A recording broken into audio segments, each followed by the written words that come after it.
Sunday when we celebrate the triumphal entry of Jesus into Jerusalem. I hope,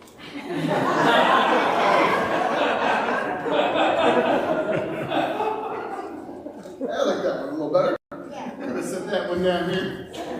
So hopefully you have a palm. If not, there's more palms. I know you have a palm, but there's palms that you can certainly love for you to have and wave about. And if you feel, a little tickle behind your ear, it's probably a child or maybe Jim Gaffney. I don't know. Oh yeah, I already saw you messing with Ken with your phone.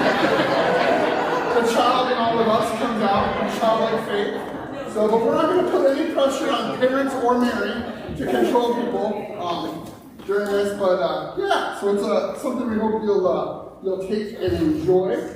And good stuff. Well, we are so glad that we can gather together. We got a couple things to announce as we begin our Holy Week journey today. As marks an important time in our Lenten journey as we journey towards Easter and Resurrection Sunday. So a couple of things. So one, I want to invite everyone who is available and desires to come Thursday night at 7 p.m. for Maundy Thursday. It's one of my absolute most favorite services of the year. It is very different in its tone. It is just a very reflective time where we just really connect with the passion of Jesus and reflect on the events of Holy Week that led to the crucifixion. We'll celebrate the sacrament of communion together. It's just a really meaningful time. Thursday night, 7 o'clock here in the sanctuary. We'd love to have you come and be a part of that. And then on Good Friday, the next day at noon, we gather in the lower parking lot where we'll have a crosswalk. It's become a beloved tradition in our church where we will walk through our community, stopping in different places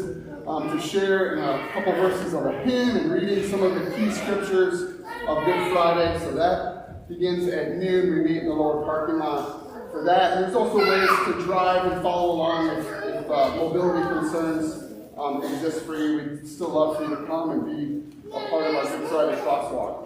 And then next Sunday, we'll have two unique services, two different services. It's designed so you can